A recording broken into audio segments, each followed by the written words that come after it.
अरे पण 3 वर्ष ह्या चर्चा चालूच आहे ना. आता कुठेतरी चर्चा त्या ठिकाणी थांबवल्या पाहिजे. काही झालं टूक वाजलं तरी त्या ठिकाणी चर्चा होते. आता या चर्चा संपवल्या पाहिजे. आता मी माझ्या मतदारसंघामध्ये नगर परिषद जेव्हा लढत होतो तेव्हा भाजप विरुद्ध आमचा पक्ष होता. आमच्याबरोबर उद्धव ठाकरे साहेबांची शिवसेना होती. बाकी सर्व पक्ष विरोधात होते. त्यात घड्याळसुद्धा आमच्या विरोधात त्या ठिकाणी लढलेला आहे. त्यामुळे या दृष्टिकोनातून आम्हीच जर त्यांच्या विरोधात लढत असू तर एक येण्याची चर्चा ही फक्त चर्चा आहे असं आपल्याला म्हणावं लागेल.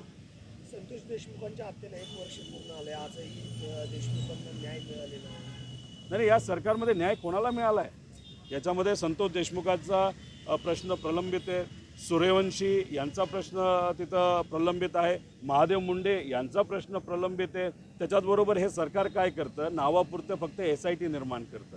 SIT निर्माण केली तर विषय संपला असं या सरकारला त्या ठिकाणी वाटतं. तसंच महाराष्ट्र भूषण पुरस्कार देत असताना काही गरीब 16 लोकांचा मृत्यू झाला. काय झालं ते SITचं? त्याच नुसते SIT नावापुरतं असतात. आता फलटणमध्ये जो एका महिलेने म्हणजे मुंडे नावाच्या ज्या डॉक्टर होत्या त्यांनी आत्महत्या केली, त्याच्यात SIT फॉर्म केली. अरे काय लोणचं घालतं का ते SITचं? अशा 300-400 SIT नुसते ओपन आहेत. त्यात कुठंच काय होईना. म्हणजे कुठंतरी दिशाभूल लोकांची करायची. बघा आम्ही SIT फॉर्म केली. लोकांना बिचारांना कळत नाही SIT काय असते. SIT फक्त नावं मात्र असते. त्याच्यातून कुठंच काय होत नसतं आणि याच्यात कोणालाच काय न्याय मिळाला असं आम्हाला वाटत नाही.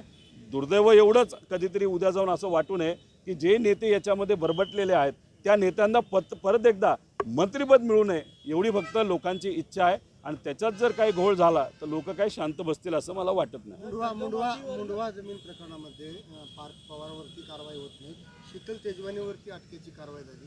परंतु त्यांचे भागीदार जे आहेत ज्यांना जमीन विकली अशी पार्थ पवारावरती कारवाई होती. बघा आता हे सगळे सत्तेत आहेत.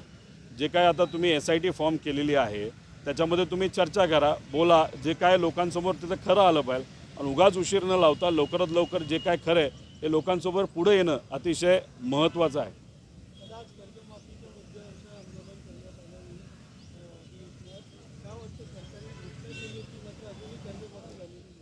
सरकार कुठेही काही करणार नाही.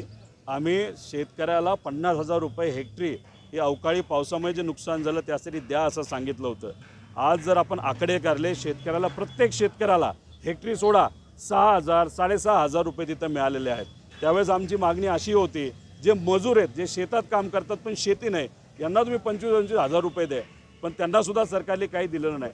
कर्जमाफी करण्याची मागणी ही आमची पहिल्या दिवसापासून आहे. त्यामुळे कारण इलेक्शन लढत असताना इलेक्शनपूर्वी मॅनिफेस्टोमध्ये त्यांनी असं लिहिलं होतं की आम्ही जशी सरकार आमची येईल तसं आम्ही कर्जमाफी त्या ठिकाणी करू. पण मग कुठेही काही झालं नाही. मोठी मोठी आंदोलनं झाली. फक्त जिल्हा परिषद इलेक्शनला फटका बसू नये म्हणून कुठंतरी सरकारने सांगितलं जून महिन्यामध्ये आम्ही कर्जमाफी त्या ठिकाणी करू. पण असंही नाही सांगितलं जून महिन्यात कर्जमाफी करू. असं सांगितलं की आम्ही एक आता समिती गठीत केलेली आहे. त्यांचा निकाल हा जूनमध्ये येईल आणि त्यानंतर आम्ही त्या ठिकाणी बघू. हे सरकार कर्जमाफी जर दिली तीसुद्धा पेपरवर जर दिली तर फक्त लोकसभेच्या इलेक्शन आधी देईल नाही तर विधानसभेच्या आधी देईल. तोपर्यंत कितीही शेतकऱ्यांनी आत्महत्या केल्या तरी या सरकारला त्याचं काही घेणं देणं नाही. कारण सरकारला असं वाटतं एवढे सारे आमदार आमच्याबरोबर आहेत आम्हाला कोणाचीही त्या ठिकाणी जरूरत नाही.